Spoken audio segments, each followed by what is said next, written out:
want me to stop it? Yeah. Just press it once.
So yeah, I think we're going to leave it there for today. I filled it up with petrol this morning, and like I said, I've just been working away at the tune. I haven't really been videoing because it's pretty boring. The car's just been revving up and down, steady state. I've just been sat in here with the laptop really, just twiddling things and setting some safeties, make sure the boost cut's working. I think we did actually manage to get a clip of it hitting the boost cut earlier. So that was, I brought the base duty up a bit much. I was still in open loop, so you heard it hit that and fall on its nose pretty quick. So that's working. So I've increased that a bit now, so it's just above where we're hoping to be. Got the starting pretty good, got the idling pretty good. Just a little bit there when it's at a certain temperature, it comes down just high idles for a few seconds, but other than that, I'm pretty happy with it. So we've got it on the dyno now. I've just been tuning the fuel and ignition and stuff. I started off on the base spring, so obviously just the wastegate spring pressure. We tuned all the different cam angles. So it's obviously making about £3 a boost at that point. It's on the base spring, that's as low as boost as you can make. So I went through all the fuel tables and everything, sorted that good. Happy with that. I played around with the VTEC crossover point a little bit, obviously brought it way down from where it is factory. Got that to a point where it seems to be, well, it seems to be most happy and makes the smoothest power graph. That made a huge difference with getting the turbo on boost and just the bottom end performance in general. So obviously from that point on, I've just been throwing duty cycle at the boost controller, bringing the boost up. I've just been bringing it up pretty much a pound at a time. But I've basically reached the limit now of that £3 spring. Now I started with a £3 spring. I wasn't really sure what boost we were going to end up needing to run. I was kind of thinking 6 or 7 psi. But I think it's actually going to end up being more like £8 or maybe £9 to get to that sort of power level that we're looking to be at. And we're just short of that now. We're making, well, £7.5 at the top end. It will just sort of do £8 mid-range and then bleed off up the top. And it doesn't matter how much duty cycle you put at it now, it won't make any more. It's just because you're overcoming that tiny little 3 psi spring. I wanted to run as small a spring as we can get away with, because obviously you can turn it down then to whatever that base spring is. So if you're doing boost by gear or something like that, it means you can bring the power well down. But I'm going to have to change that for just up a couple of pounds. I'm going to put a £5 spring in it. That'll then give me up to probably like 10, 11, 12 pounds, maybe even more, but we aren't going to need that much to make the power that we're looking to make for now anyway. So this morning I've just come in here, I've just dropped the wastegate off. Luckily it's a really easy job because you've got a gap big enough between the downpipe and the manifold that you can just undo the V-band on the wastegate, take the 2 pipes off, and the whole wastegate and screamer pipe lifts out. You haven't got to take the screamer pipe off and try messing around realigning that. So I've taken that off this morning. It's obviously stone cold now. Last night was when that last video was, and obviously things were rather warm. So I've just got it on the bench, so you can see the screamer pipe's all still attached. So we've got the £3 spring, the red one there, so I've just taken that one out, and we're going to put the yellow one in, which is a £5 spring rate. There's lots of different combinations. It comes with 4 different springs. You can obviously stack them in different combinations to get all kinds of different pressures, but we're just basically bringing it up 2 psi with this spring here. So I'll put that spring back in, put the top back on again, and bolt that back in the car, and then when we get 5 minutes we'll fire up, warm up again. The unfortunate thing is obviously now that whole duty cycle table for the boost control is going to be obviously pointless because it was set up for the other spring. So I'll have to just zero that out and find my base again and then work my way up to get it back. But that won't take long. So I'm going to get that done now, bolt it back in, and then hopefully the next clip will be running again and we should be able to make a bit more boost, hopefully achieve that number we're looking for, and then we'll be well on our way. Right, so we're running on the dyno again now. Hopefully you can hear me, I got all the fans going. I just had to replace some fittings there on that fuel pressure regulator. The cheeky fittings on there were leaking and I wasn't happy with it. We got it running and warmed up again. So I think in the previous video I said I'd change that wastegate spring. So the job now is to basically remap the boost control table. We're just working up through now, starting at wastegate pressure, slowly building up, getting the base duty set and slowly bringing the boost level back up. So we're back up to about 8.5 pounds of boost now. As you can see on the screen, we're making about 300, and I think 315 is what we're at the moment. So I've got a little bit more to just tidy up in the fuel tables, just so I'm happy with that. I'm pretty happy with where I've got the crossover on the VTEC now. It seems to really help it along. The boost control is pretty much spot on. We've got a nice boost curve. It's pretty much happy. It's starting good, it's idling good. Overall it's running really good, so I'm really happy with it. And I've got the fuel gauge working there as well now. I had to take the sender out the tank. I had a wire flipped the wrong way around, so I've had that out. I've calibrated it with the maximum travel of the sender unit.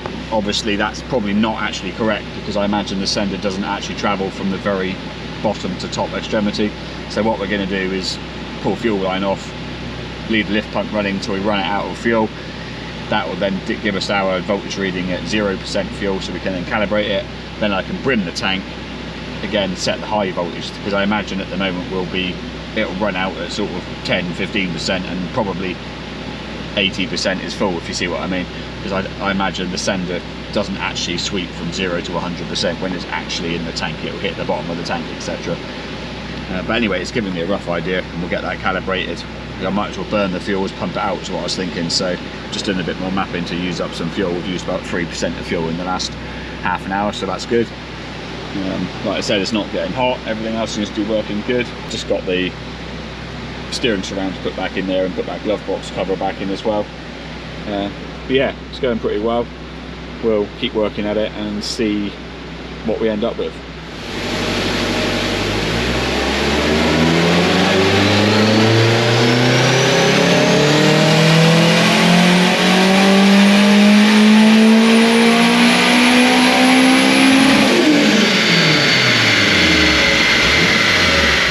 Well, as you can tell, it's a very wet, miserable day. So we're going to come back and work on this project. Now, I got no idea what order these clips are going to be in. This video is probably going to be a very confusing shambles. But basically, probably the clips that you've just watched were made months ago. Since then, it's been basically the summertime, so harvest and silage. Lots of busy stuff going on the farm, amongst other things obviously. So this has been on the back burner. So before we got it pretty tuned up fairly well, but obviously I mentioned that we'd run out of wastegate spring. So obviously I changed that. The next goal was going to be to sort of remap that boost control table, get that all sorted out, and then we're going to raise the boost probably just by a pound, pound and a half. We'll probably leave it there for a minute, but obviously at this point this will be the first time this engine's been in the car running. It needs to be MOT'd. There's lots of other little bits and pieces that need doing, so obviously the power is something that can be very easily added to in the future, and we can always bring it back and tune it up some more, or Sam might decide to put a sort of a more built engine in it or whatever one day.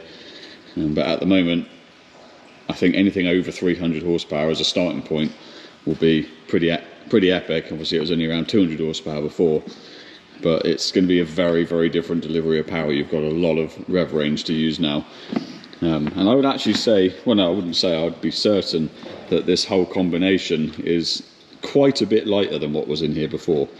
Also we've got alley block in the head now, and it's just generally a lighter setup compared to what was in the car before. So we've actually lost weight and picked up significant power. So obviously we're on the dyno still, hasn't moved. I'm not sure if I really showed in any of the previous videos, you may have already seen or you may not have, but I mounted the Haltech dash in the car, just made a little bracket for it. Again, Sam will probably make or 3D print or do something nice to make that all look factory. Probably I've already shown you me getting the factory dash working, so we did have the factory dash in, tacho working, speedo working, but Sam quite fancied having the Haltech dash. It is quite cool because obviously it gives you a huge plethora of other information: fuel pressure, air fuel ratio, oil pressure, oil temp, air temp, the list goes on. Obviously all in one place, and you can scroll through different dashes on there, all connected over CAN, so really easy to install in the car. Basically just give it power, two CAN connections to the obviously ECU, program it over USB. So I've just ran the cable down into the into the fuse box area here, so you can still program it. And I've also wired in some of the factory sort of features so that it's MOT friendly and also obviously driver friendly. So you've got your handbrake light there at the top, your indicators, and then you also need your full beam telltale and side light telltale. We've got the fuel gauge as well, got that working. I've also set up some warnings and stuff, so things like fuel pressure, oil pressure, coolant temperature, all that sort of thing. Now if they go below a certain threshold, they'll turn red. For example, you can actually see that there now on the screen. It also throws up a warning in your face as well in red, so while you're driving along it would be visually obvious if something goes adrift, which is another cool feature. Obviously you've got the management light there as well, and the Haltech ECU gives a lot of functionality. Actually, you can pretty much trigger a management light in any custom conditions. So I've set quite a bit of that up. There's probably some more work to be done there. So we're going to fire up here now. I've already had it running today. You can see the coolant temperature at 53 degrees. It's been several hours, to be fair, since it was running. We're going to fire up, warm it right up again, and we're just going to do a few more pulls just to bring that power up. I've given it another pound of boost now in the duty table, in the target table. So hopefully now, as long as it makes that extra pound, which I'm fairly confident it will, and we'll go from there. Right, so we'll fire it up a minute. I'll put this camera outside somewhere and we'll do 1 or 2 power runs. The camera audio is useless. I was saying to Sam, I sent him a clip of it making a pull the other night. The audio in real life, let me assure you, is pretty epic, and what you hear on the camera, it sounds really pants, but I think it's just so loud that the camera can't cope with it or whatever. It just cuts the audio.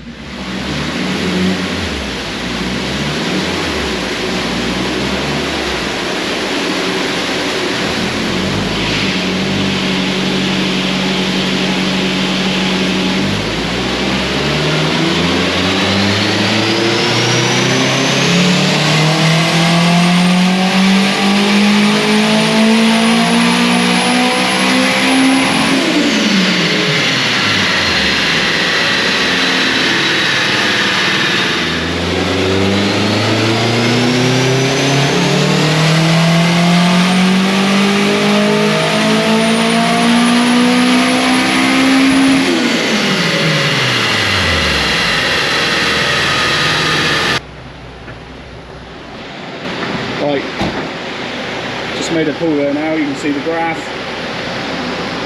It's 321.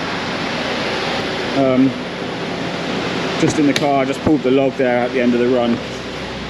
Okay, just had a fail with the GoPro. I've got no idea if that clip just recorded, but if you just saw a dyno pull, then maybe it did. If you didn't, then it didn't. Classic GoPro fail. So we've got 321 horsepower, fairly nice linear power curve there now. So I've just pulled the log off. This is that pull that we've just done. So you can see the boost now is coming up, steady, meeting our target, and it's just holding it right through to the red line, which is great. Before we couldn't even get to the target because we were running out of wastegate spring, but also it was tapering off from the top end. But you can throw duty cycle at it now, and it's just holding it right up to the red line, which is exactly what we want. You see the fuel pressure now comes up and stabilises. It's good right through the run, so the fuel pump's obviously keeping up, no trouble at all, which is the overkill for this amount of power. Air fuel's looking great, no knock, everything's looking pretty happy there. We've got 320 horsepower. which I think is how we're going to leave it, to be honest, for a minute. I don't see the point in pushing it any harder for a second. Everything seems to be working well.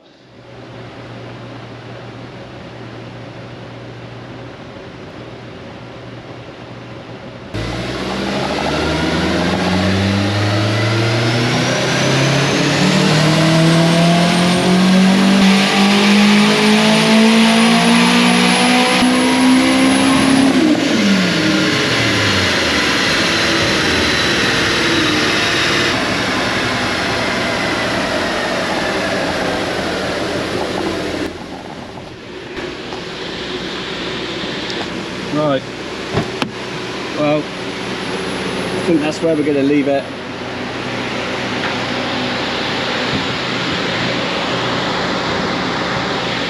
It's 325 horsepower, right up on the red line. It's 3 pulls in a row on top of each other, so I'm happy with that. I know I said we was going to stop after that last pull, but I haven't changed anything. Now let me just turn the car off a minute.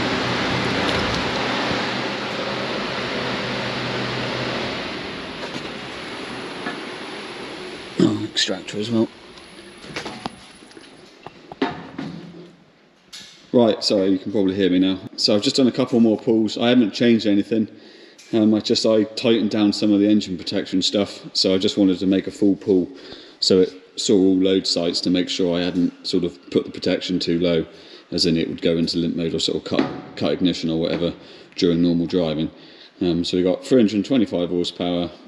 That little blip in the middle is actually not really what the car's doing. What that is because the car is slightly climbing up on the front roller, so it kind of gives you a false sense of acceleration there, because obviously it's not accelerating the rear roller, so you lose some of the moment of inertia, but then very quickly it catches up. Well, sorry, very quickly it drops back down again, then hits the rear roller. Then obviously there's a bit of a down droop as it then suddenly accelerates the rear roller up again. I think the tuning side of it for a minute is finished. It's been a bit of a learning experience. We'll get it all unstrapped, take the extraction off, get things moved around a little bit, and we'll get it back off the dyno.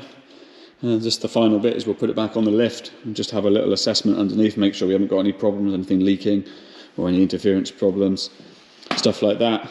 So yeah, this could be the end of this series because there isn't really a lot else to do now. I imagine, like I said, the next stage will be getting it on the road.